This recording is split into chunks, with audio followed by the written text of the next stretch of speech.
இயேசுவின் நாமத்தில் உங்கள் அனைவருக்கும் எங்களின் வாழ்த்துக்கள். Praise the Lord to everyone. Okay, இப்போ நம்ம மீட்டிங் தொடங்க போறோம். சரிங்களா? ஸோ நம்ம ப்ரேயரோட மீட்டிங் தொடங்கலாம்.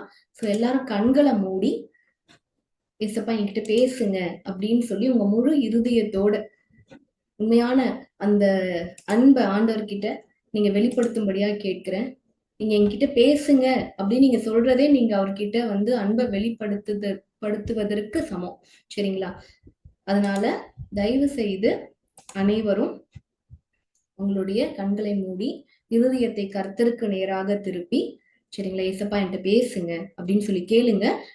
இப்ப நம்ம ப்ரேயர் பண்ணலாம். சரிங்களா? ஏசப்பா உமக்கு ஸ்தோத்திரம் ஆண்டவரே, இந்த வேலைக்காக நன்றி ஆண்டவரே. இங்கு நாங்க கூடி வந்திருக்கிற நோக்கத்தை நீங்க அறிந்திருக்கிறீங்க அப்பா. இந்த மீட்டிங்க நீங்க ஆசிர்வதிக்கும்படியாய் ஜெபிக்கிறேன். என்ன வார்த்தைகளை உம்முடைய பிள்ளைகளுக்கு நீங்க தரணுமோ அதை என்னை மறைத்து கொண்டு நீர் வெளிப்படும்படியாய் ஜெபிக்கிறேன். பரிசுத்த ஆவியானவர் முழுமையாக இந்த நேரம் முழுவதையும் நீர் ஆளுகை செய்யும்படியாய் ஜெபிக்கிறேன். ஒவ்வொருவரும் ஆண்டவரே, வார்த்தைகளில் கேட்கிற ஒவ்வொருவரும் ஆண்டவரே உண்மை ஆண்டவரே உணரட்டும்பா, உண்மை ஃபீல் பண்ணட்டும் ஆண்டவரே. ஆண்டவரே நீங்க உதவி செய்யுங்க. பேசுகிற என்னை மறைத்து கொள்ளுங்க, ஆசிர்வதிங்க. இயேசுவின் நாமத்தில் கேட்கிறோம் ஜீவன் நல்ல பிதாவே, ஆமென். ஓகே, ஸோ கொஞ்சம் உங்களுடைய வீடியோஸ் ஆன் பண்ணிக்கோங்க. இப்போ நம்ம மீட்டிங் ஸ்டார்ட் பண்ண போறோம். இப்போ நான் உங்களுக்கு ஸ்கிரீன் ஷேர் பண்றேன்.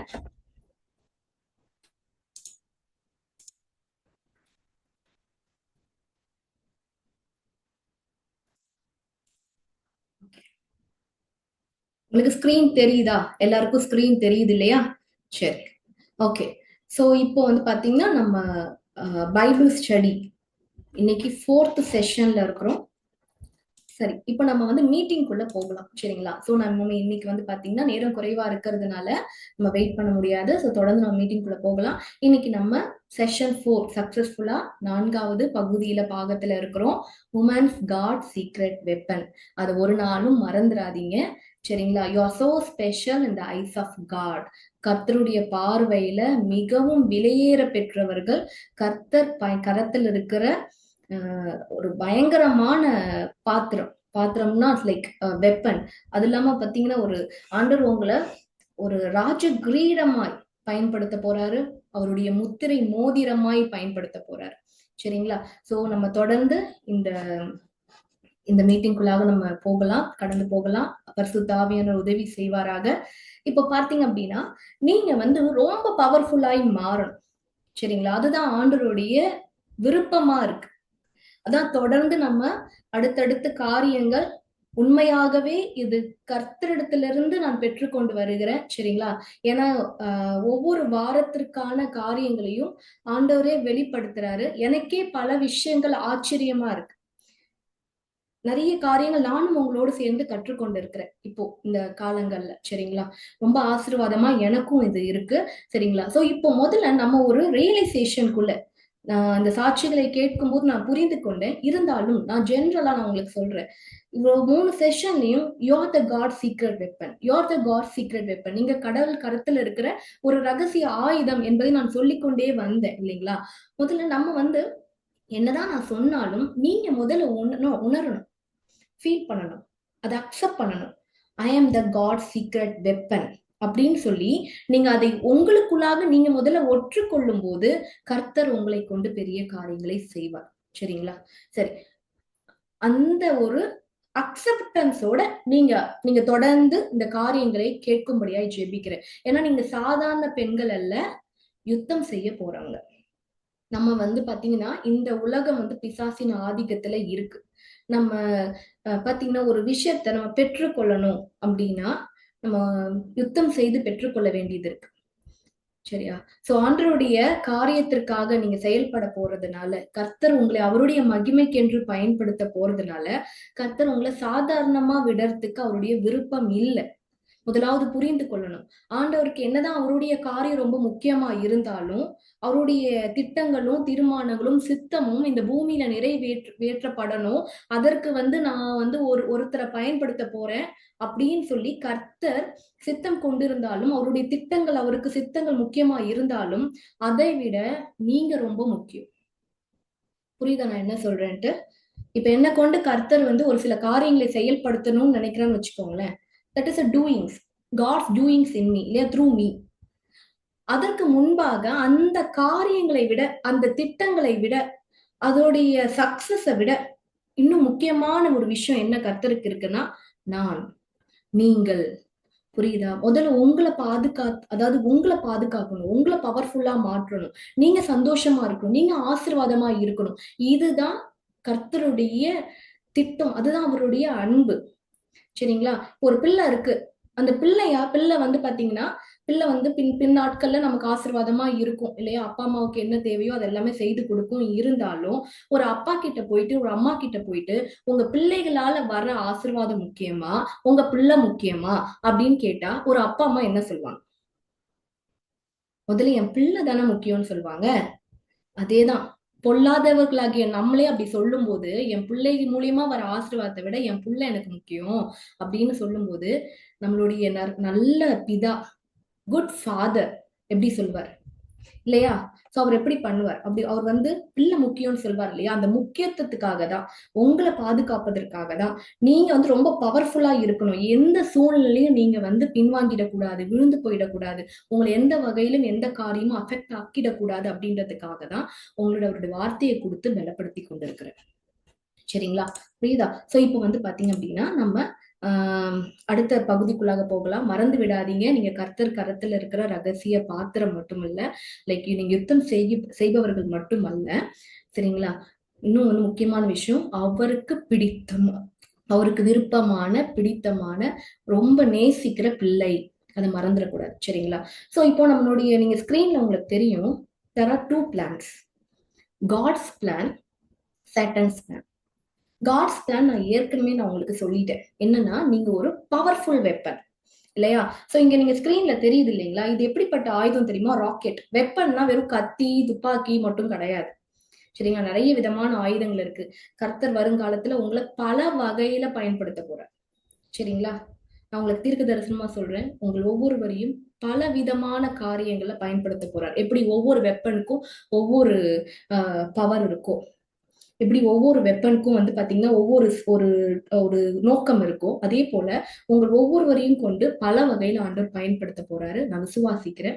சரிங்களா? ஜெபிக்கிறேன். சோ இப்ப பாத்தீங்கன்னா கடவுளுடைய நோக்கம் வந்து பாத்தீங்கன்னா திஸ் வாட் வெரி பவர்ஃபுல்.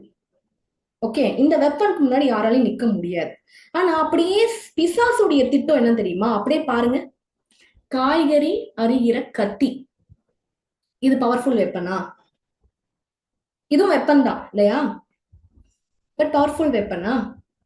சின்ன குழந்தை கூட இந்த கத்தியை பயன்படுத்தி கொஞ்சம் கேர்ஃபுல்லா இருந்தா போதும், கத்தியை பயன்படுத்தி என்ன காரியம் பண்ணணுமோ அதை பண்ணிடலாம் இல்லையா? ஆனா இது போல ஒரு வெப்பனா நீங்க இருந்தீங்க அப்படின்னா எப்படிப்பட்ட பவர்ஃபுல். பிசாசுடைய திட்டம் என்னன்னா உங்களை இப்படி ஆக்கணும். ஜஸ்ட் சாதாரண கத்தியா இரு, உன் குடும்பத்துக்கு மட்டும் ஆசீர்வாதமா இரு, சின்ன சின்ன தேவைகளுக்காக ஜெபித்து அதை மட்டும் பெற்றுக்கொள். நீ வந்து கடைசி வரைக்கும் அப்படியே ஏசப்பா அப்படின்னு சொல்லி ஒரு வந்து பாத்தீங்கன்னா அவரை கேட்டு கேட்டு அவர்கிட்ட அன்பாரு எல்லாம் பண்ணு. ஆனா பவர்ஃபுல்லா மாறிடாத. நீ பவர்ஃபுல்லா மாறிட்டா எனக்கு பிரச்சனை. யாருக்கு பிரச்சனை? பிசாசுக்கு பிரச்சனை.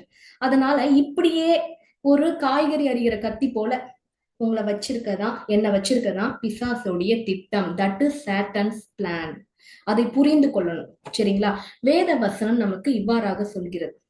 என்ன சொல்கிறதுன்னா, சாத்தானாலே நாம் மோசம் போகாதபடிக்கு அப்படி செய்தேன், அவனுடைய தந்திரங்கள் நமக்கு தெரியாதவைகள் அல்லவே.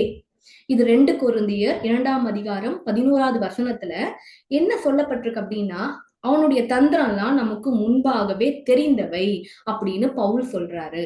அவருக்கு தெரிந்திருக்கு அவனுடைய தந்திரம்னா என்னன்ட்டு. உங்களுக்கு தெரியுமா? உங்களுக்கும் தெரியப்படுத்தணும் அப்படின்றதுக்காக தான். ஏன்னா பவுலை போல உங்களையும் பயன்படுத்த போறார். சரிங்களா? நான் விசுவாசிக்கிறீங்களா? சரிங்களா? அப்படி ஒரு திட்டத்திற்குள்ளாக இதை பார்த்து கொண்டிருக்கிற பல பேர் இருக்கிறீங்க. சரிங்களா? அதனால எப்படி பவுலுக்கு அவனுடைய தந்திரங்கள் தெரிந்திருந்ததோ அதே மாதிரி உங்களுக்கும் தெரிந்திருக்கணும்னு கர்த்தர் வெளிப்படுத்தி கொண்டிருக்கிறார். அதனால ரொம்ப கேர்ஃபுல்லா நீங்க கேட்கணும். சரிங்களா? அதுவும் இல்லாம அவனுடைய தந்திரம் எல்லாம் ஒண்ணும் புதுசு கிடையாது. எல்லாமே ஆல்ரெடி ரிவீல் ஆனது. எல்லாமே தெரிஞ்சது. தெரியாத விஷயத்துக்கு பயப்படலாம், தெரிஞ்ச விஷயத்துக்கு பயப்படலாமா? பயப்பட வேண்டிய அவசியம் இல்லையா? ரகசியமா இருந்தாதான் நம்ம பயப்படணும். அது எல்லாமே எல்லாருக்கும் வெளிப்படுத்தப்பட்ட பல பரிசுத்தவான்கள் ஜெயித்த காரியமா இருக்கு. சரிங்களா? வேத வசனம் சொல்கிறது, அவருடைய சாட்சிகளின் வழியில் களி கூறுவேன். அவருடைய சாட்சிகள்னா என்னன்னா, அவருடைய இப்ப நீங்க சாட்சிகள் சொன்னீங்க இல்லையா? இப்படிலாம் நான் வந்து கர்த்தரால் ஆசீர்வதிக்கப்பட்டேன். அதே மாதிரி நிறைய சாட்சிகள் நமக்கு இருக்கு. அந்த சாட்சிகள்லாம் எப்படிப்பட்ட சாட்சிகள்னா, கர்த்தரிடத்துல இருந்து பெற்றுக்கொண்டு அவருக்காக வாழ்ந்து ஜெயித்தவர்கள். சரிங்களா? அவங்களுடைய சாட்சிகள் வழியில நம்ம களி கூறலாம். ஏன்னா நம்ம புதுசா நம்ம வந்து போற பாதைக்கு அது ரொம்ப பிரயோஜனமா இருக்கும். சரிங்களா? ரொம்ப சுலபமா நம்ம வந்து அந்த தந்திரங்களை அறிந்து, பிசாசின் தந்திரங்களை அறிந்து நம்ம தப்பித்துக் கொள்ள முடியும். சரிங்களா? அதுதான் இப்ப நம்ம கற்றுக்கொள்ள போகிறோம். சரிங்களா? இப்ப அடுத்ததா பாருங்க, ஸ்கிரீன்ல உங்களுக்கு தெரியுது. இன்னைக்கு நம்ம கற்றுக்கொள்ள போகிற பாடம் என்னன்னா, மண். என்ன சொல்லுங்க ஒரு தடவை. சோ மியூட்ல இருந்து எடுத்துட்டு எல்லாருமா ஒரு முறை சொல்லுங்க பார்க்கலாம். இன்னைக்கு நம்ம எதை பற்றி கற்றுக்கொள்ள போறோம்? மண். மண். Very good. சரிங்களா? சோ மியூட் போயிடுங்க. மண். இதுதான், இதை வைத்துதான் கர்த்தர் இன்னைக்கு உங்க கூட பேச போறேன். சரிங்களா? டாபிக் இன்ட்ரெஸ்டிங்கா இருக்கு இல்லையா? எனக்கே ரொம்ப இன்ட்ரெஸ்டிங்கா இருந்தது. ஓகே. சோ தமிழ்ல மண் என்று சொல்லப்படுகிறது. இங்கிலீஷ்ல என்னன்னா டஸ்ட். என்னது? டஸ்ட். தூசி. தமிழ்ல இன்னும் நம்ம கரெக்டா சொல்லணும்னா தூசி. இதை பற்றி தான் கர்த்தர் பேச போகிறார். சரிங்களா? ஆண்டவர் எதை கொண்டும் பேசுவார். சரிங்களா? சரி, இந்த வசனத்தை எனக்காக ஒருத்தவங்க அன்மியூட் பண்ணிட்டு தெளிவாய் வாசிக்க முடியுமா? நீ மண்ணாயிருக்கிறாய், மண்ணுக்கு திரும்புவாய் என்றார். இங்கிலீஷ்ல யாராவது வாசிக்க முடியுமா? For dust you are, and to the dust you will return. Genesis 3:9. Thank you so much. பாத்தீங்க அப்படின்னா, நீ மண்ணா இருக்கிறாய், மண்ணுக்கு திரும்புவாய். இந்த வசனத்தை பார்த்த உடனே ஒரு பயம் வரும் இல்லையா? நீ மண்ணா இருக்கிறாய், மண்ணுக்கு திரும்புவாய். இது வந்து இந்த வசனத்தை படிக்கும்போது எனக்கு ஒரு சில அர்த்தங்கள் புரியுது. சரிங்களா? அதெல்லாம் இருக்கட்டும். நீங்க என்ன புரிந்து கொண்டீங்க? யாராவது ஒருத்தவங்க மட்டும் அன்மியூட் பண்ணிட்டு இந்த வசனத்தை பார்த்தோன்னே இது எனக்கு தெரிஞ்சிச்சு அப்படின்னு யாராவது சொல்ல முடியுமா? வேகமா. நமக்கு நேரம் ரொம்ப குறைவா இருக்கு. யாராவது ஒருத்தவங்க அன்மியூட் பண்ணிட்டு. மறுபடியும் மண்ணுக்கு தான் போகும். ஓகே. சோ வந்து என்ன அப்படின்னா, இப்ப சொன்னது போல நம்ம இதை பார்க்கும்போது நமக்கு என்ன தெரியும் அப்படின்னா, கர்த்தருடைய பயங்கரமான சாபமா இருக்குன்னு எடுத்துக்கலாம், இல்ல வந்து தண்டனைன்னு எடுத்துக்கலாம். நீ மண்ணா இருக்கிறாய், நீ மண்ணுக்கு திரும்புவாய். ஆனா உண்மையாவே சொல்றேன், இந்த வசனத்தை இந்த வாரத்துல கர்த்தர் வந்து இந்த டாபிக்கை கொடுத்து இதை பேசுன்னு சொல்லும் போது, இந்த வசனத்தை நான் படிக்கும் போது ரொம்ப ஒரு பரிசுத்த ஆவியானவருடைய ஒரு அவருடைய ஒரு வருத்தத்தை, ஏக்கத்தை, அதாவது கடவுளுடைய ஒரு வேதனைய என்ன உணரும்படிக்கு கர்த்தர் செய்தார். நிச்சயமா இதை நீங்க பார்க்கும்போது நீங்களும் அதை உணர்வீங்க. இதை நீங்க மேற்கொண்டு படிக்கும்போது இந்த வார்த்தை வந்து பாத்தீங்கன்னா, ஆதாமோடு கர்த்தர் பேசிய கடைசி வார்த்தை. இதன் பிறகு ஆதாமோடு அவர் எந்த வார்த்தையுமே பேச. புரியுதுங்களா? ஒரு லாஸ்ட் சென்டென்ஸ் ஒரு ஒருத்தவங்க யாராவது நம்ம கிட்ட பேசுறாங்க, கடைசியா பேசுறாங்க அப்படின்னும் போது வந்து அதுல ஏதோ ஒரு விஷயம் இருக்கும் இல்லையா? நம்ம அம்மா அப்பா கடைசியா நம்ம கிட்ட சொன்னது அப்படின்னு சொல்லி ஒரு சில காரியங்கள் நம்ம வந்து ஊருக்கு போகும்போது இதான் எனக்கு அம்மா அப்பா சொல்லி அனுப்பிச்சாங்க, இதை என் மனசுலயே நான் வச்சிருக்கிறேன் அப்படின்னு நம்ம ஒரு சிலதெல்லாம் ரொம்ப ரொம்ப என்ன பண்ணுவோம், செக்யூரா ஒரு சில காரியம் சென்டிமெண்ட் எல்லாம் வச்சிருப்போம். சோ வேதத்துல பாத்தீங்கன்னா, ஆதாம கர்த்தர் படைத்து, சரிங்களா, நிறைய காரியங்கள் அவனோடு காரியங்கள் பேசியிருக்கிறாரு, செய்திருக்கிறாரு, இடைப்பட்டிருக்காரு, கட்டளை கொடுத்திருக்கிறாரு, எல்லாம் பண்ணி இது வந்து கடைசியா, அதாவது அவன் பாவம் செய்து, ஆதாமும் மேம்பாலும் பாவம் செய்து கடைசியாய் இந்த வார்த்தை, அதாவது அவர் நிறைய காரியங்கள் சொல்வார், அதை மேற்கொண்டு நம்ம பார்க்கலாம். அதுல கடைசியா பேசினது நீ மண்ணாய் இருக்கிறாய், மண்ணுக்கு திரும்புவாய். இது வந்து அவரு இப்படி இந்த டோன்ல சொல்ல, நீ மண்ணாய் இருக்கிறாய், மண்ணுக்கு திரும்புவாய், நீ தப்பு பண்ணிட்ட, இப்படி எல்லாம் சொல்லல. அந்த வேதனை எப்படி தெரியுமா? நீ மண்ணா இருக்கிற, நீ மண்ணுக்கு திரும்பிடுவ. ஒரு பிள்ளை கிட்ட ஒரு ஒரு தகப்பன், ஒரு ஒரு தந்தை வந்து பாத்தீங்கன்னா மிகுந்த வருத்தத்தோட, ஒரு பாரமான இருதயத்தோட, நீ மண்ணா இருக்கிறப்பா, அதனால மண்ணுக்கு திரும்ப போற நீனு அப்படின்னு ஒரு வேதனையோடு சொன்னா எப்படி இருக்கும்? அப்படிப்பட்ட வார்த்தை இது. ஆனா நம்ம வேதத்துல படிக்கும் போது நம்ம அப்படியே கண்டினியூஸா படிச்சுட்டு போயிடுவோம். நீங்க ஒவ்வொரு டைமும் வேதத்தை படிக்கும்போது தயவு செய்து பரிசுத்த ஆவியானவரே என் கூட நீங்க இந்த வார்த்தையில என்ன இருக்கு அதை வெளிப்படுத்துங்கன்னு சொல்லி நீங்க படிக்கும்படியாய் நான் உங்களை கேட்டுக்கொள்கிறேன். சரிங்களா? ஏன் அப்படின்றத நம்ம பார்க்கலாம். சரிங்களா? சோ இப்போ பாத்தீங்க அப்படின்னா தேவன் தம்முடைய சாயலாக மனுஷனை சிருஷ்டித்தார்னு வேதம் இல்லையா? அவனை தேவ சாயலாகவே சிருஷ்டித்தார். இப்படி சிருஷ்டிக்கப்பட்ட ஒரு மனுஷனை பார்த்து எப்படியெல்லாம் ஒரு ஆசைப்பட்டு சிருஷ்டித்திருப்பாரு, எப்படி படைச்சிருப்பாரு, என்னென்னலாம் அவன் மேல திட்டம் வச்சிருப்பாரு, எப்படி எப்படிலாம் ஒரு குழந்தை பிறக்குதுன்னா நம்ம என்னென்னலாம் அது மேல ஆசை வச்சிருப்போம், என்னென்னலாம் ஏக்கம் வச்சிருப்போம். என் பிள்ளை இப்படி இருக்கணும், வளர்ந்து இப்படி பெரிய ஆளா இருக்கணும், பேர் பெற்றவனா இருக்கணும், என்ன மாதிரியே இருக்கணும். எல்லா அப்பா அம்மாவுக்கும் ஒரு போட்டி, என் பிள்ளை யார் மாதிரி இருக்க போகுது, அம்மா மாதிரி இருக்குமா, அப்பா மாதிரி இருக்குமா, இல்ல 2 பேர் மாதிரி இருக்குமா. இந்த மாதிரி பல விதமான கனவுகளோடு தானே ஒரு பிள்ளை பிறக்கும் போது ஒரு பெற்றோரா நம்ம எதிர்பார்த்து இருப்போம் இல்லையா? பல ஆசைகள் வைத்திருப்போம். அப்படித்தானே முதல்ல கர்த்தர் ஆதாமை சிருஷ்டித்த போது சிருஷ்டித்திருப்பார். அதுவும் அவரை மாதிரியே சிருஷ்டித்தாராம். நம்ம கேட்போம்ல, நம்மள மாதிரியே இருக்கும், பையன் பிறந்தா என்ன மாதிரியே இருக்கும்னா பொண்ணு பிறந்தா அவங்கள மாதிரியே இருக்கும். இது மாதிரிலாம் நம்ம பாத்தீங்கன்னா நம்மளுடைய குடும்ப வாழ்க்கையில நம்ம நிறைய கான்வர்சேஷனுக்குள்ள போயிருப்போம். சரிங்களா? சோ இதே போல பல எண்ணங்களோட பல ஆசைகள் தயவு செய்து புரிந்து கொள்ளணும். திட்டங்களை விட ஏக்கத்தோட பல விதமான டிசையரோட கடவுள் மனுஷனை படைத்தார். ஆனா அந்த மனுஷன் பாத்தீங்க அப்படின்னா எப்படி ஆயிட்டான்னா மண்ணு மாதிரி ஆயிட்டான், தூசி மாதிரி ஆயிட்டான். எப்படி இருக்கும் அந்த தகப்பனுடைய வேதனை? புரிந்து கொள்ளுங்க. சரிங்களா? அது சாதாரண வார்த்தை அல்ல, கடவுளுடைய மிகப்பெரிய வேதனையை வெளிப்படுத்துகிற வார்த்தை. சரிங்களா? சோ உங்களுக்கு பிசாசோடைய அல்டிமேட் ட்ராப் தெரியுமா? உங்களுக்கு அல்டிமேட் பிளான் என்ன தெரியுமா? அதாவது ட்ராப் வேற, பிளான் வேற. அதாவது ட்ராப் போட்டுதான், அந்த ட்ராப்ன்றது வலை விரிச்சு இரையை பிடிப்பாங்க. பிசாசுடைய இறை மனுஷங்க. ஏன்னா அவன் கொல்லவும் அழிக்கவும் திருடவும் தான் வரான். மனுஷங்களுடைய ஆத்மாவை திருடிட்டு போறதா அவனுக்கு வேலை. அவனோட அவன் வச்சுக்கணும். தேவ சாயல்ல ஜனங்கள் இருக்கக்கூடாது. இதுதான் அவனுடைய ரிசல்ட், அதை எதிர்பார்க்கிற சக்சஸ். பட் ஆனா வலைன்னு ஒண்ணு இருக்குல்ல, அந்த வலையில மாட்டிக்கிட்டாதான் என்ன ஆவாங்க ஜனங்கள் அப்படின்னா அந்த திட்டத்துக்குள்ள அவங்க வருவாங்க. இப்ப நம்ம பேச போறது அல்டிமேட் ட்ராப். அந்த வலை என்னன்னு தெரிஞ்ச நம்ம வலையில இருந்து எஸ்கேப் ஆகி போயிடலாம்ல. இதுதான் அவனுடைய தந்திரம் நம்ம சொல்றது. இந்த தந்திரத்தை ஒன் ஆஃப் சொல்ல விட அல்டிமேட், உங்களுக்கு ஆரம்பத்திலே கர்த்தர் நிறைய தந்திரங்கள் இருக்கு, பட் அல்டிமேட் சாட்டன்ஸ் ட்ராப் கர்த்தர் உங்களுக்கு வெளிப்படுத்த போறார். சரிங்களா? சோ அது என்ன தெரியுமா? உங்களை தூசியா மாத்துறது, மண்ணா மாத்துறது. ஏன்னா கர்த்தர் தெளிவா சொல்லியிருக்கிறார் இல்லையா, நீ மண்ணா இருக்கிற, மண்ணுக்கு திரும்புவ. இங்க இது பாத்தீங்கன்னா நம்மளுடைய இது ஆவிக்குரிய அர்த்தத்தோட நீங்க எடுத்துக்கொள்ளணும். It's not like I'm not talking about the death in this life. சரியா? அதன் பத்தி நான் பேசல. நான் பிசிக்கல் டெத்தை பத்தி பேசல, நான் ஸ்பிரிச்சுவல் டெத்தை பத்தியும் நான் பேசல. புரிந்து கொள்ளுங்க.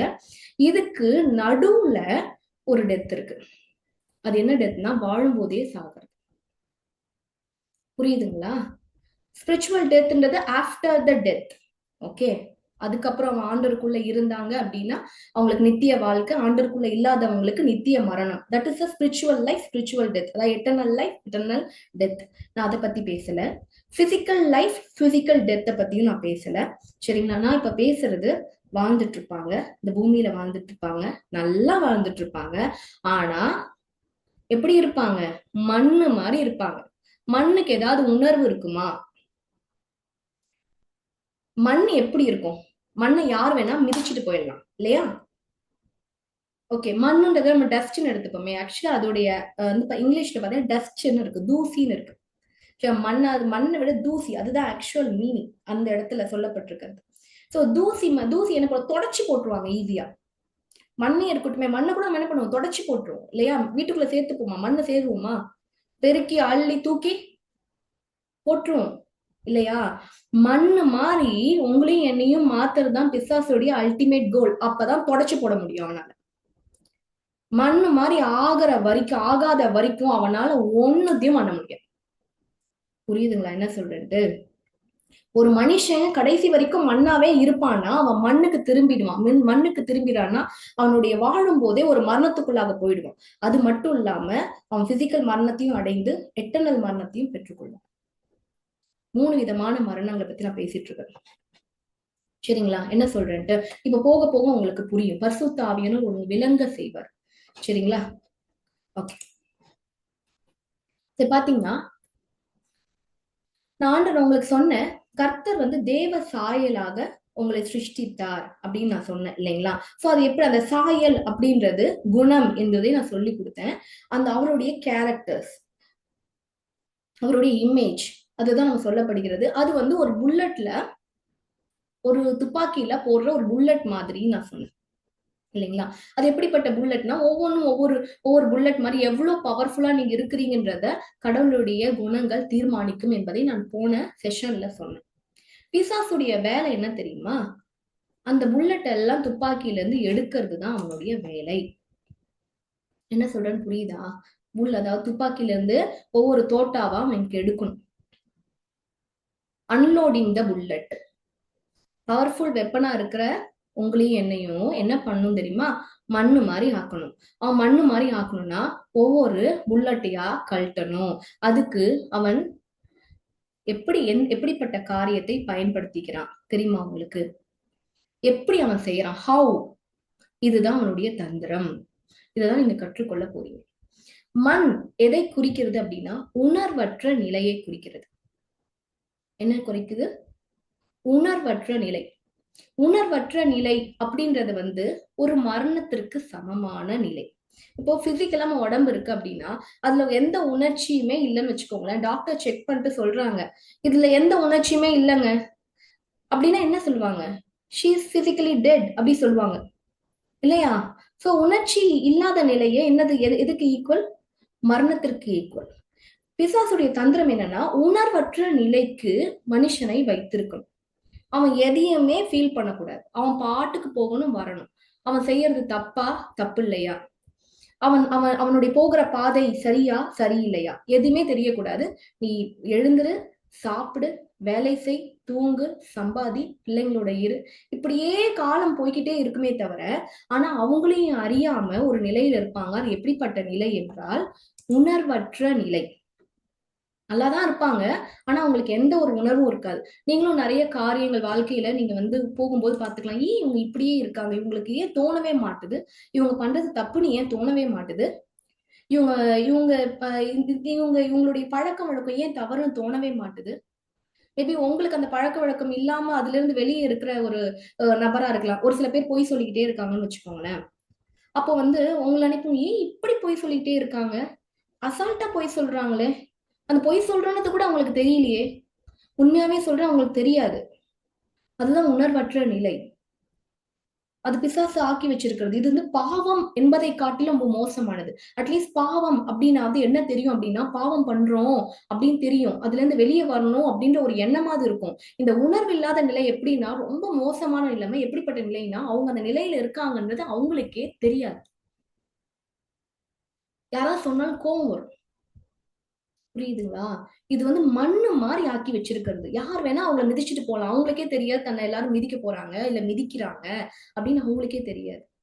இது பயங்கரமான அல்டிமேட். அதாவது நீ நல்லா இரு, எல்லாம் பண்ணு, ஆனா பயன்படுத்தக்கூடாது. இந்த உணர்வற்ற நிலை என்ன பண்ணும் அப்படின்னா மனுஷனை கர்த்தருக்கென்று பயன்பட விடாது. இந்த உணர்வற்ற நிலையில மனுஷன் இருந்தான் அப்படின்னா கர்த்தராலும் பயன்படுத்த முடியாது.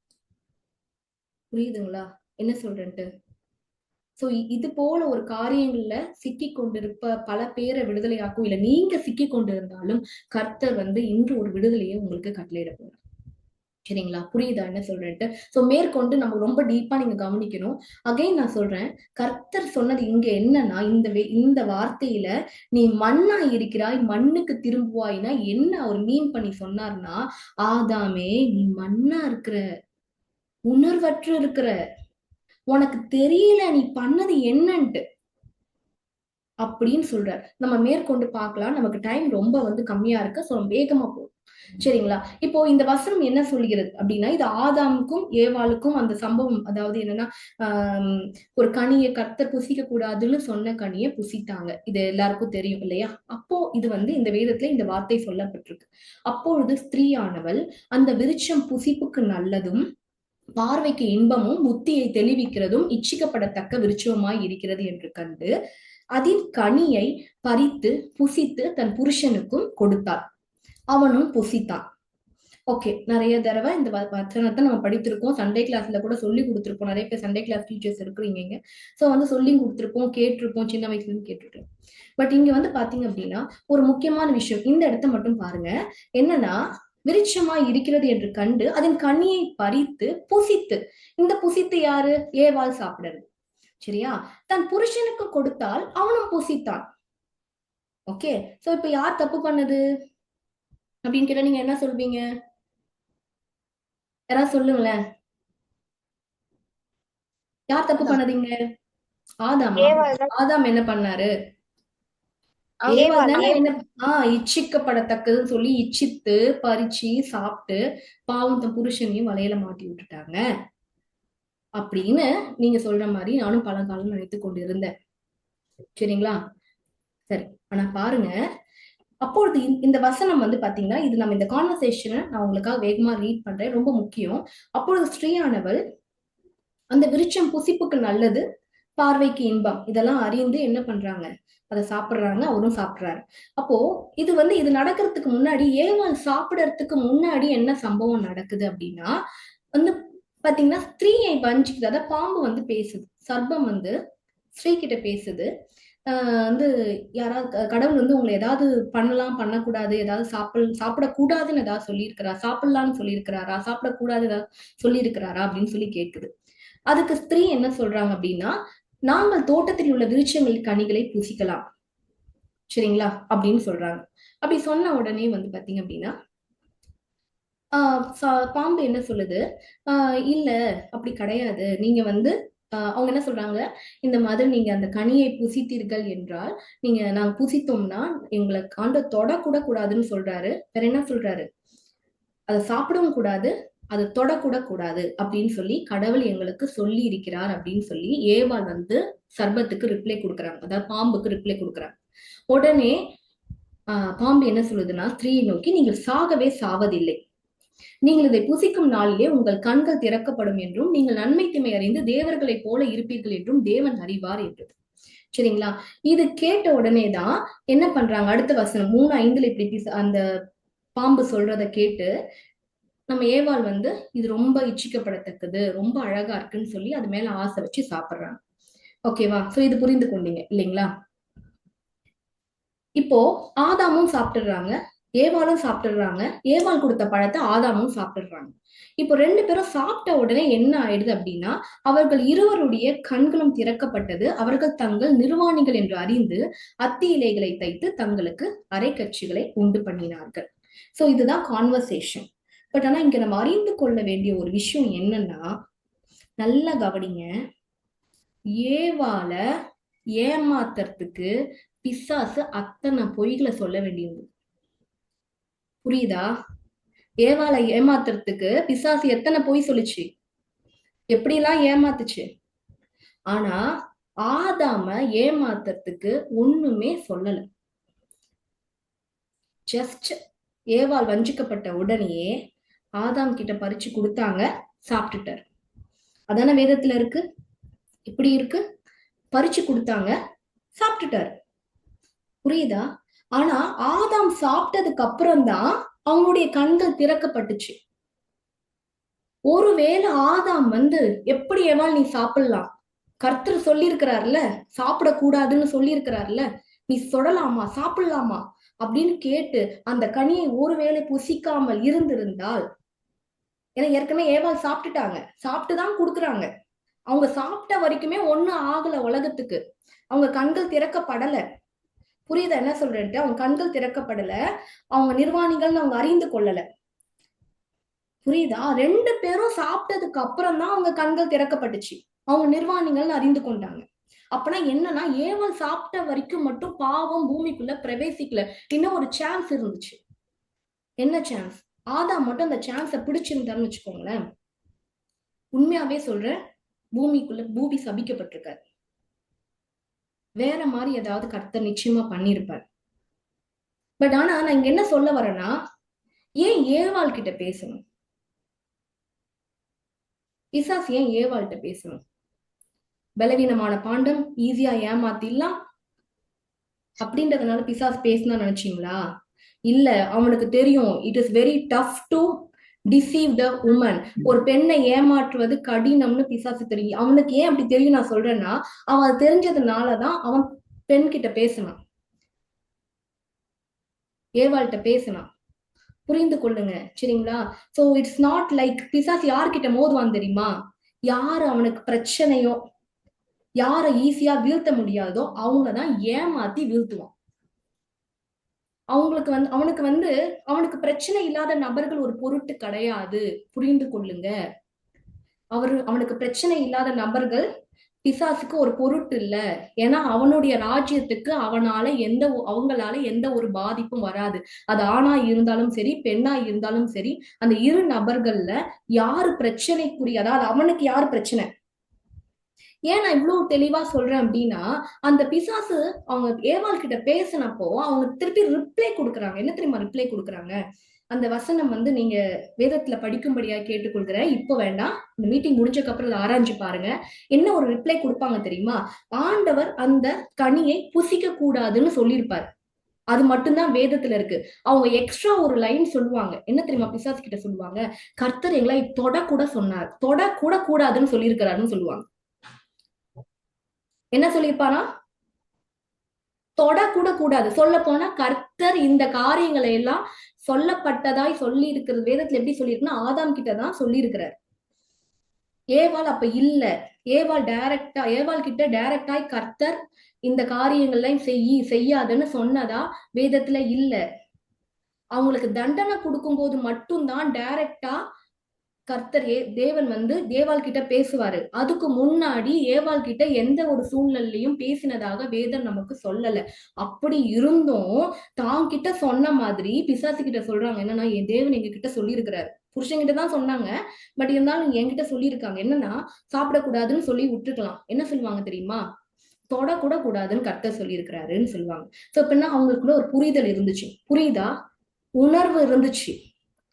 ஏவாளுக்குள்ள ஒரு உணர்வு இருந்ததுனால பிசாசு என்ன டார்கெட் பண்ணான்? அந்த உணர்வை மண்ணு மாதிரி ஆக்கணும், அதுக்கு ஏமாத்தணும்.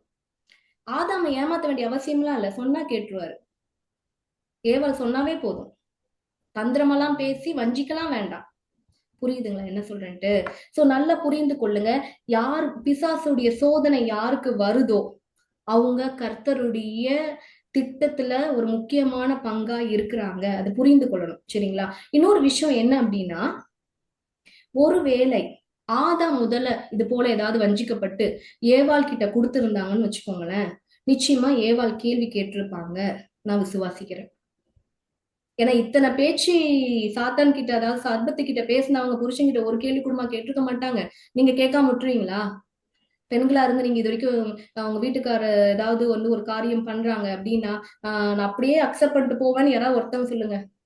ஒரு சிலர்ல உங்க சைடே தவறு இருந்தாலும் நம்ம என்ன பண்ணுவோம்? கேள்வி கேட்காம இருக்க மாட்டோம். இது பெண்களுடைய குணம்.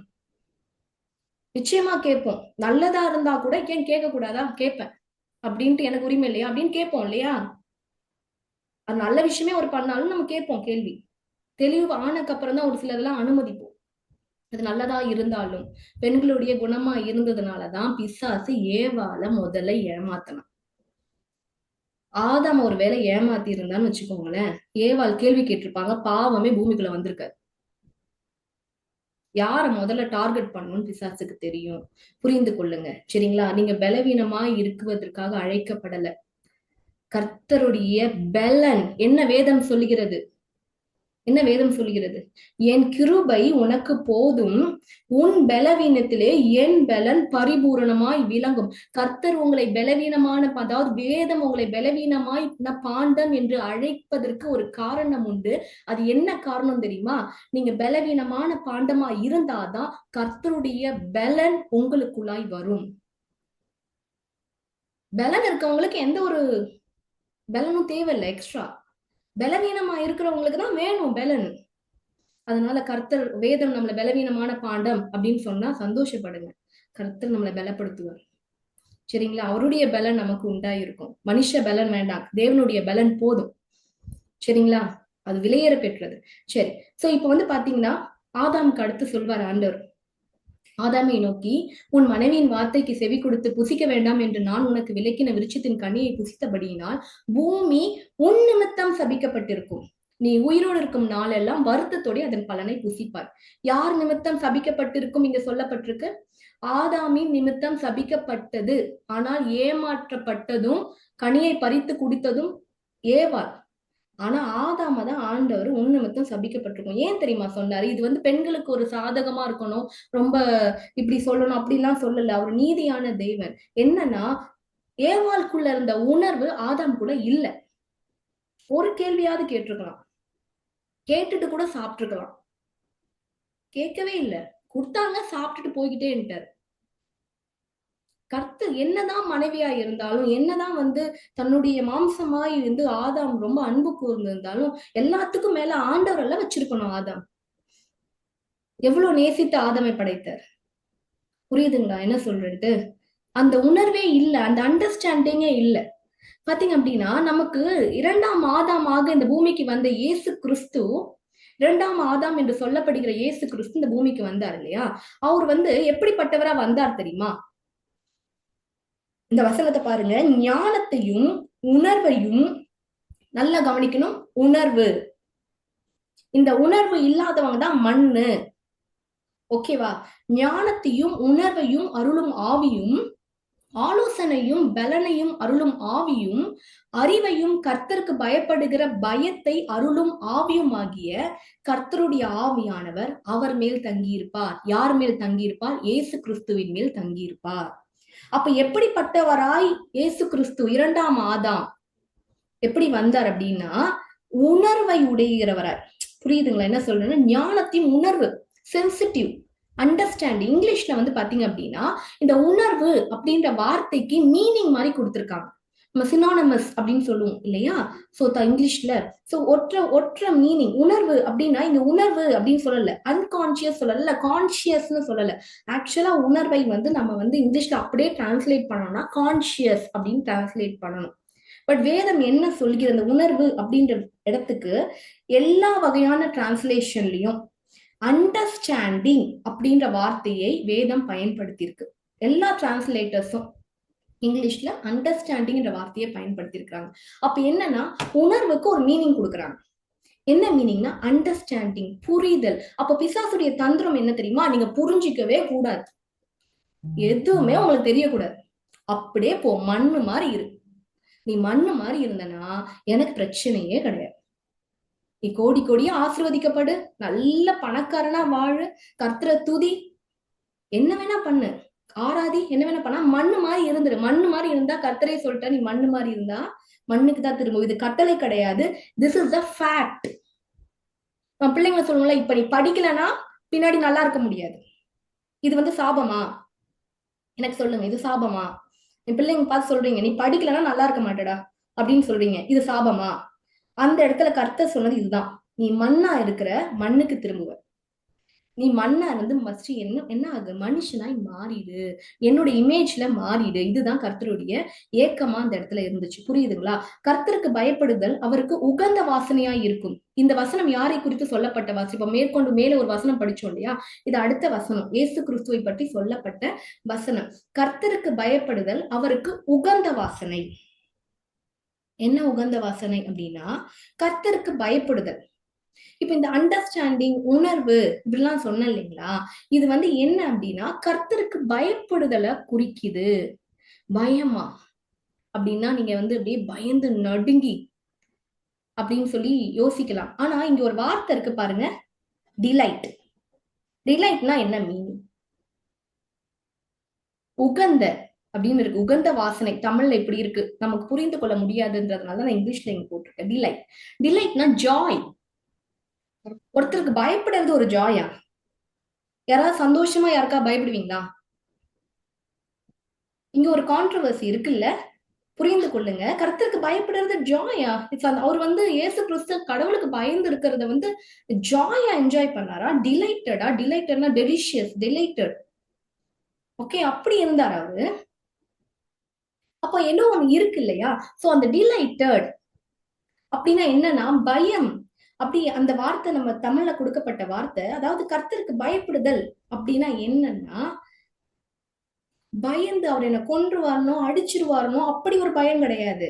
நான் இது பண்ணா அவருக்கு வேதனையை உண்டாக்கிடும் அவர் வருத்தத்தை கொடுத்துரும். ஏன்னா அவர் என்ன நேசிக்கிறாரு.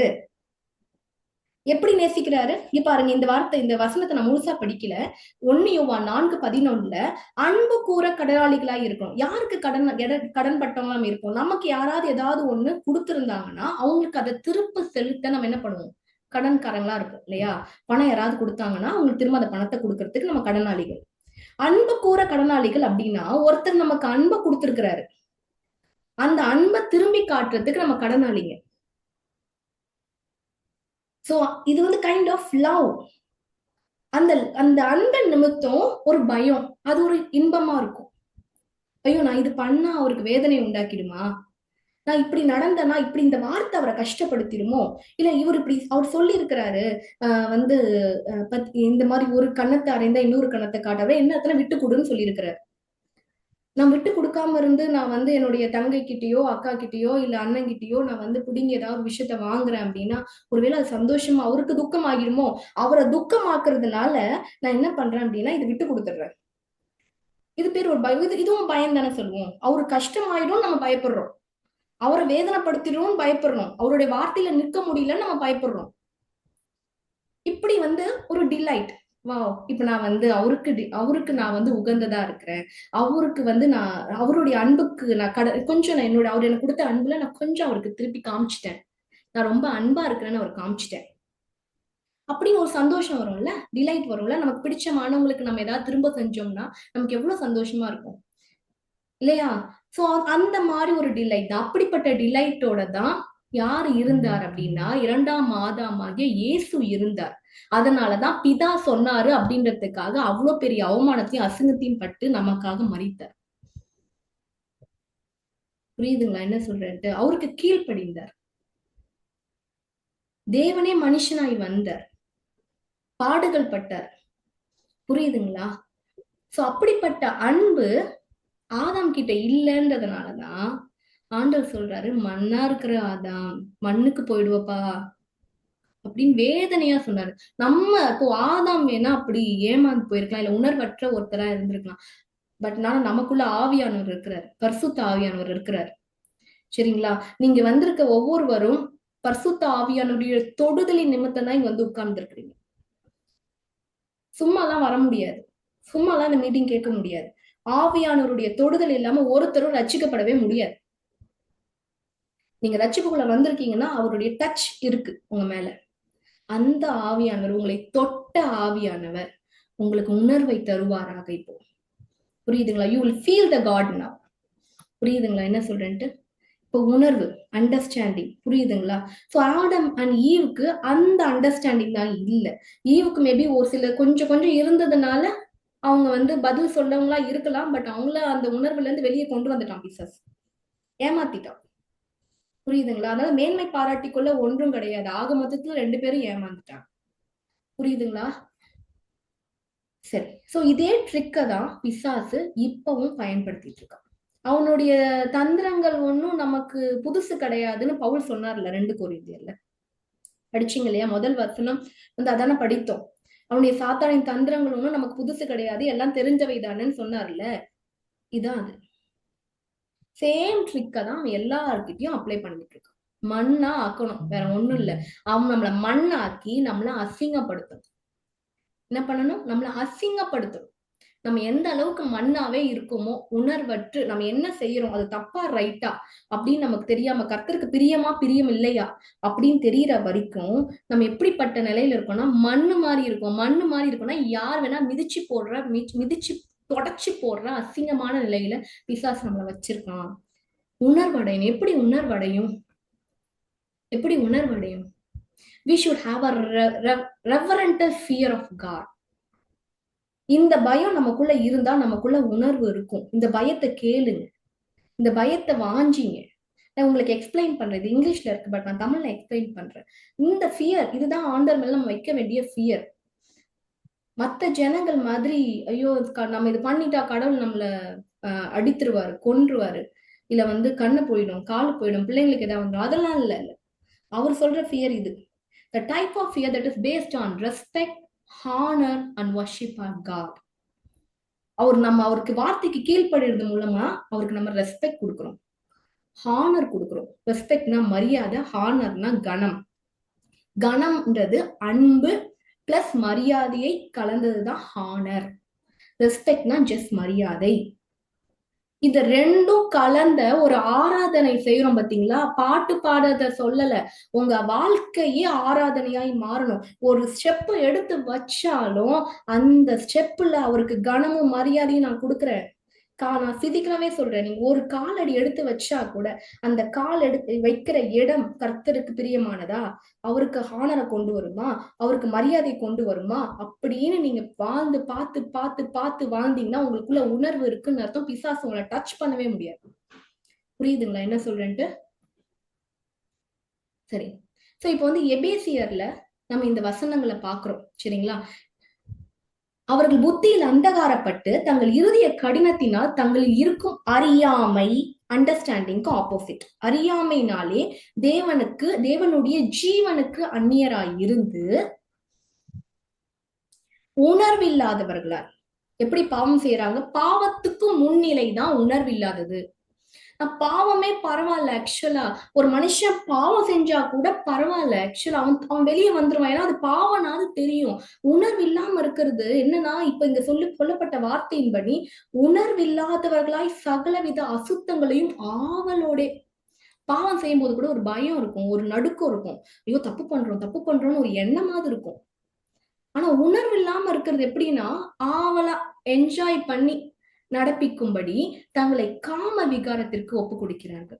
புரியுதா? இப்போ எவ்வளவு ஒரு வேர்ஸ்டான நிலைமை. அதனாலதான் ஆண்டவர் தெளிவா சொல்றாரு, மண்ணா இருந்தா மண்ணுக்கு போயிடுவ, மண்ணா மட்டும் இருக்காத, எப்படியாவது உணர்வுள்ள நிலைமைக்கு வந்துரு அப்படின்னு சொல்லி ஆண்டவர் சொல்றாரு. அடுத்த வசனத்தை பார்க்கும்போது, நீங்களோ இவ்விதமாய் கிறிஸ்துவை கற்றுக்கொள்ளவில்லை. நம்ம இயேசுப்பா கிட்ட அப்படி கத்துக்கல.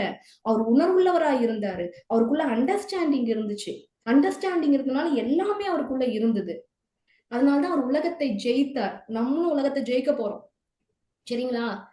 திடன் கொள்ளுங்கள், நான் உலகத்தை ஜெயித்தேன். ஏன் அவர் சொல்றாருன்னா, நான் ஜெயிச்சிட்டேன்ல, நீங்களும் ஜெயிச்சிருவீங்க, உங்களை ஜெயிக்க வச்சிருவேன் நானு அப்படின்ற ஒரு கான்பிடன்ட்ல சொன்னார். சரிங்களா? நம்ம எனக்கு கிறிஸ்துவ கிட்ட இருந்து கற்றுக்கொள்ளணும். இந்த பைபிள் ஸ்டடியில இருந்து கற்றுக்கொள்கிறது இல்ல, கிறிஸ்துவ கிட்ட இருந்து கற்றுக்கொள்ளணும். புரியுதுங்களா? வேதத்தை ஆராயணும், நீங்களே ஆராயணும், படிக்கணும். இந்த ஸ்டடிக்கு அப்புறம் இவ்வளவு இருக்கா, இவ்வளவு அதிசயங்கள் இருக்கா, இவ்வளவு நல்லது இருக்கா அப்படின்னு சொல்லி பார்த்து பரிசுத்த ஆவியானவர்கிட்ட கேட்டு நீங்க என்ன பண்ணணும்? ஒவ்வொரு வசனத்தையும் ஆவியானவரை வெளிப்படுத்துங்க, ஆவியானவரை வெளிப்படுத்துங்க அப்படின்னு சொல்லி நீங்க கேட்டீங்கன்னா ஏசப்பாக்கு ரொம்ப சந்தோஷமா இருக்கும். கிறிஸ்துவ கிட்ட இருந்து நீங்க கற்றுக்கொள்ள முடியும். சரிங்களா? அந்தபடி முந்தின நடிக்கைக்குரிய மோசம் போக்கும் இச்சைகளாலே கெட்டு போகிற பழைய மனுஷனை நீங்கள் கலைந்து விட்டு. புரியுதா? பழைய மனுஷன் சாகணும், மண்ணா இருக்கக்கூடாது. பழைய மனுஷன் மண்ணா இருக்கிற ஆதாம், முதலாம் ஆதாம். புதிய மனுஷன் உலகத்தை ஜெயித்த உணர்வுள்ள இயேசு கிறிஸ்து. நீங்க பழைய மனுஷனை விட்டுட்டு கிறிஸ்துவை தரித்து கொள்ளணும். கிறிஸ்து மாதிரி இருக்கணும், இயேசு மாதிரி இருக்கணும், உணர்வுள்ளவர்களா இருக்கணும். பரிசுத்த ஆவியானவர் உங்களை நிரப்புவாராக. சரிங்களா? நீங்கள் உள்ளத்திலே புதிதான ஆவி உள்ளவர்களாகி நீங்க என்ன பண்ணணும்? உள்ளத்துல பரிசுத்த ஆவியானவரை கூப்பிடணும். ஏக்கம், எனக்கு சொல்லுங்க, உணர்வுனா என்னன்னு சொல்லி கொடுங்க, எனக்கு உணர்த்துங்க. தப்பு பண்ணும்போது உணர்த்துங்க. தப்பு பண்ணும்போது இல்ல, எப்பயுமே உணர்த்தணும். என் கூட தேவன் இருக்கிறாரு அப்படின்ற உணர்வு துளி கூட உங்களை விட்டு நீங்க மூச்சு விடுறது உண்மை அப்படின்னா, அந்த உணர்வு, கர்த்தரை குறித்த உணர்வு உங்க கூட இருக்கிறதும் உண்மையா இருக்கும். மூச்சு விடுறத ஒரு நிமிஷம் கூட நிறுத்த மாட்டீங்க அப்படின்னா இந்த உணர்வுல இருந்து நீங்க வெளியே வரக்கூடாது. என்ன உணர்வு? Reverend fear, respect, honour, worship. இப்படிப்பட்ட ஒரு கனத்தை கர்த்தர், இப்படிப்பட்ட ஒரு ஃபியரை கர்த்தர் மேல வைக்கணும். சரிங்களா? அப்போ புதிய மனுஷனை தரித்து கொள்ளுங்கள். எப்படிப்பட்ட மனுஷன் தெரியுமா? பரிசுத்தத்திலும் தேவனுடைய சாயலாக சிருஷ்டிக்கப்பட்ட புதிய மனுஷனை தரித்து கொள்ளுங்கள். புது மனுஷனா மாறிடுங்க. மண்ணு இல்ல, மண்ணுதான் மண்ணுக்கு திரும்பும். நீங்க மண்ணுக்கு திரும்ப மாட்டீங்க. ஏன்னா உங்களுக்குள்ள புதிய மனுஷனாகி இயேசு கிறிஸ்து வாழ்கிறதுனால ஜெயமுள்ள வாழ்க்கை, அவரோடு கூட உயிர்த்தெழுகிற வாழ்க்கை. ஆவிக்குள்ளாக உயிர்த்தெழுப்பாரு, நாம லிட்டரலாவும் நம்ம என்ன பண்ணுவோம்? உயிர்த்தெழுவோம். புரியுதுங்களா? So ask for the spirit of understanding. The spirit of understanding is the gift of Holy Spirit. சுகமாக்குறது மட்டும் வரம் இல்ல. புரிந்து கொள்ளுங்க. சுகம் அளிக்கிற வரத்தை பெற்றுக்கொள்ளணும். நான் யாருக்காக ஜெபிச்சா அவங்களுக்கு சுகமாயிடும், என் பிள்ளைங்களுக்காக ஜெபிச்சா சுகமாயிடும், இது மட்டும் இல்ல. தீர்க்க தரிசன வரம் மட்டும் வரம் கிடையாது. இந்த ஸ்பிரிட் ஆஃப் அண்டர்ஸ்டாண்டிங் அப்படின்றது ஒவ்வொரு மனுஷனுக்கும் தேவை. இது ஆவியானவர் கொடுக்கக்கூடிய வரமாய் வேதத்தில் சொல்லப்பட்டிருக்கிறது. புரியுதுங்களா? அண்டர்ஸ்டாண்ட், இந்த ஸ்பிரிட் எனக்கு வேணும், இந்த ஹோலி ஸ்பிரிட்டோட இந்த கிஃப்ட் எனக்கு வேணும்னு சொல்லி நீங்க கேட்க போறீங்க. இதுதான் உங்களை கர்த்தர் கூட இணைக்கும். அப்படிப்பட்ட இணைக்கப்பட்ட ஒரு சூழ்நிலை தான் ஆதாம் இருந்தாரு. அதை இழந்து போயிட்டாரு. முதலாம் ஆதாம் இழந்து போயிட்டார். 2ஆம் ஆதாம் என்ன பண்ணார் அப்படின்னா, இந்த உணர்வுக்குள்ள இருந்தாரு, கடைசி வரைக்கும் அதே உணர்வுலே இருந்தாரு. அப்போ பிதா என்ன பண்ணார் தெரியுமா? எல்லாவற்றுக்கும் மேலாக அவரை என்ன பண்ணாரு? தலையாய் உயர்த்தினார். புரியுதுங்களா? அப்போ நம்ம 2ஆம் ஆதாமாக இயேசுவை போல இருந்தோம்னா நமக்குரிய கணம், நமக்குரிய அன்பு, புரியுதுங்களா? இது எல்லாமே நம்ம தேவனிடத்திலிருந்து பெற்றுக்கொள்வோம். இது நான் பெண்களுக்கு மட்டும் சொல்லல. This is for all human being. But you are so special. அதனால பெண்களாகி நீங்க இப்ப கேட்டுக்கொண்டு இருக்கிறீங்க. உங்க பிள்ளைகளுக்கு சொல்லி கொடுங்க. அது ஆண் பிள்ளையோ பெண் பிள்ளையோ, உங்களுக்கு தெரிந்தவங்களுக்கு சொல்லி கொடுங்க. உணர்வுக்குள்ள வந்துருங்க, உணர்வுக்குள்ள வந்துருங்க. கடவுளுக்கு பிடிக்குமா பிடிக்காதான்னு பார்த்து பண்ணுங்க அப்படின்னு சொல்லி. ஒருவேளை அவங்க கேட்கலன்னா தயவுசெய்து ஜெபிங்க. அவங்க எப்பத்தாலும் அந்த அக்கா புறம் பேசிக்கிட்டே இருக்கிறாங்க, மாத்தி மாத்தி பேசுறதுதான் வேலை அப்படின்னு நீங்க அவங்கள பத்தி பேசாதீங்க. அழுங்க. அவங்களுக்காக, அவங்களுடைய குணத்துக்காக நீங்க ஃபாஸ்டிங் இருந்து ஜோம் பண்ணீங்கன்னு வச்சுக்கோங்களேன், அதான் கிறிஸ்து. ஆசீர்வாதத்துக்காக அல்ல. புரியுதுங்களா?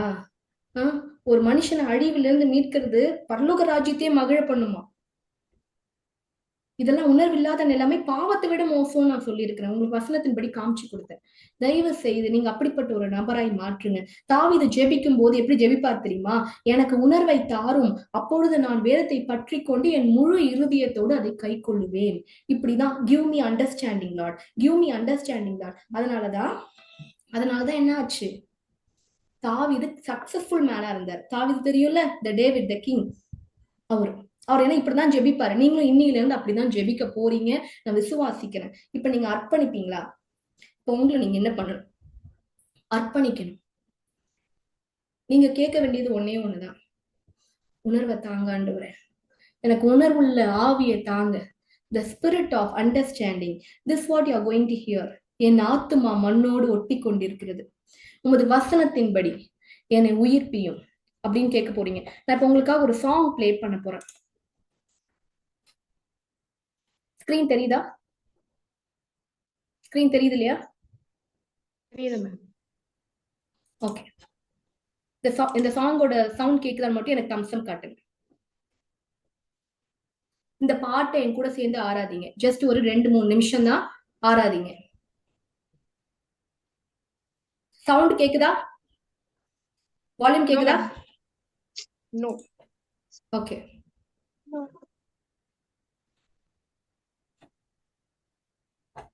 ஒரு நிமிஷம்.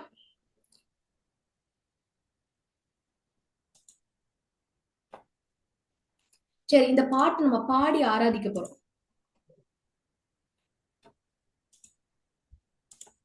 சரி,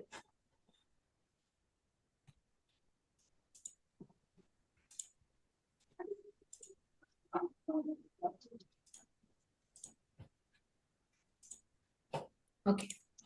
பாருங்க, இந்த பாடல் வரிகள் இருக்கு, சரிங்களா? என் கூட சேர்ந்து இந்த பாட்டை நீங்க பாடணும். இட்ஸ் அ பிரேயர், அவரை துதிக்கிற ஒரு பிரேயர், சரிங்களா? இது வந்து ஃபர்ஸ்ட் டைம் கேளுங்க, 2 டைம் நம்ம பாடுவோம், நம்ம பாடி ஆராதிக்கப்போம், சரிங்களா? மண்ணான என்ன மனுஷனாய் மாற்றின மன்னன் நீங்க, மாய்மாலமான மனுஷன மகனாக மாற்று நீங்க.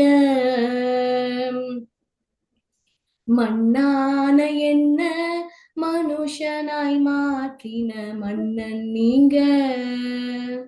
பாடுங்க. மாய்மாலமான மனுஷனை மகனாக மாற்று நீங்க.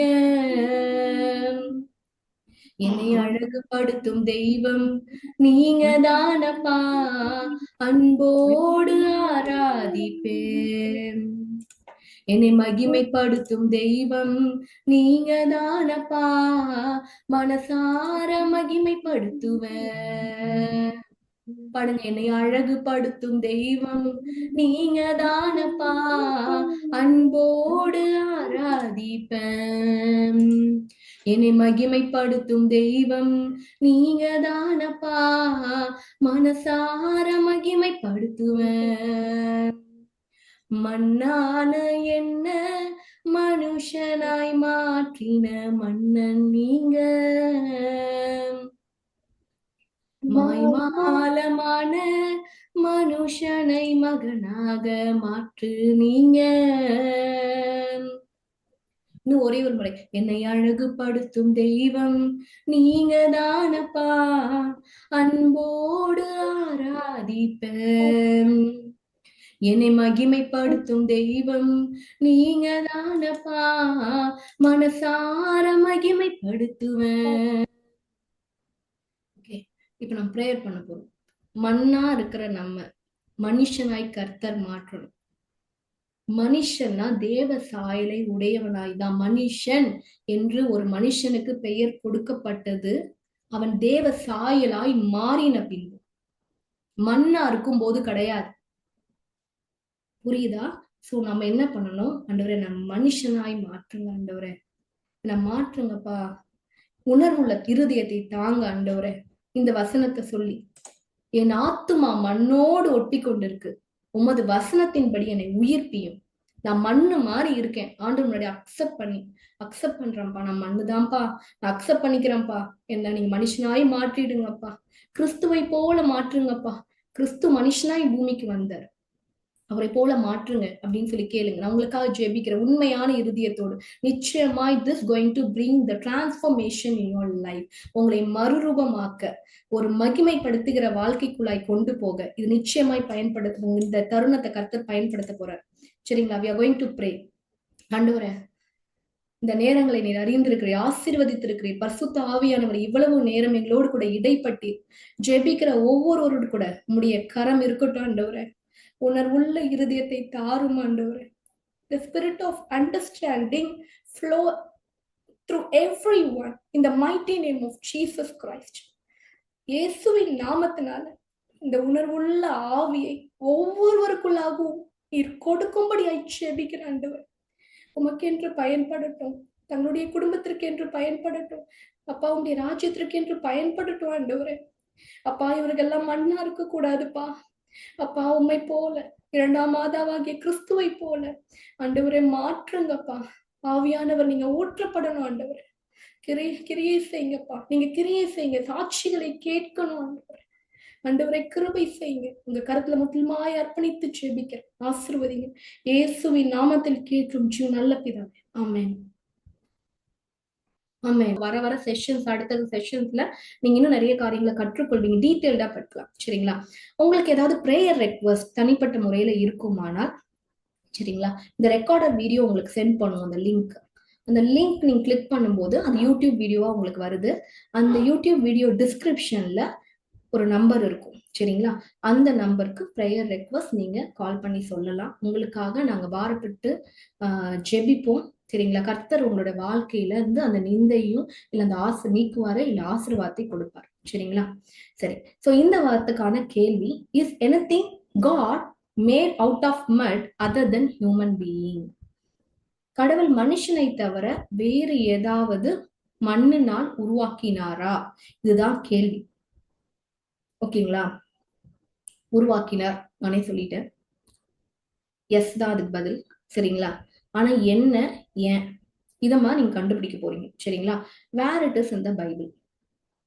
ஒரு ட்ரிக்கியான கொஸ்டின் தான். நீங்க போய் படித்து பாருங்க, ஆழமா படிங்க, கண்டுபிடிப்பீங்க. சரிங்களா? ஜெனசிஸ் சாப்டர் 1 till 3 வரைக்கும் நீங்க படிச்சீங்கன்னா இதுக்கான பதில் உங்களுக்கு கிடைக்கும். முதலாவது யாரு சொல்றீங்களோ, இந்த மீட்டிங் அட்டன் பண்றவங்களுக்கு தான் ப்ரையாரிட்டி. சரிங்களா? அதாவது லைவா அட்டன் பண்றவங்களுக்கு தான் ப்ரையாரிட்டி. முதலாவது யார் சொல்றீங்களோ அவங்களுக்கு கண்டிப்பாக அவங்களுக்கான பிரைஸ் கண்டிப்பா கிடைக்கும். சரிங்களா? லாஸ்ட் டைம் கேட்ட கேள்விக்கு அகிலா விழுப்புரம், அதாவது ஆபிரஹாமுடைய 3வது மனைவியாக கேத்துரால், ஆபிரஹாம் கேத்துராலுக்கு எத்தனை பிள்ளைகள் இருந்தார்கள் அப்படின்னு சொல்லி கேட்டிருந்தோம். அவங்களுக்கு 6 பிள்ளைங்க.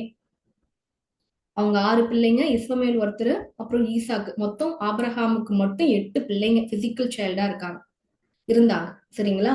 கேத்ராலுக்கும் ஆபிரகாமுக்கும் பிறந்த பிள்ளை வந்து பாத்தீங்கன்னா 6 பிள்ளைங்க. அந்த கரெக்டான பதில் கரெக்டா சொன்னவங்க அக்கீலா விழுப்புரம், கொஞ்சம் லேட்டா மோனிஷா, ஓசூர், ஜாய்ஸ் இவங்களும் சொல்லி அவங்க செகண்ட் தேர்ட் அப்படி வாங்கிட்டாங்க. அதனால அவங்களுக்கு பாத்தீங்கன்னா எங்களுடைய வாழ்த்துக்கள்.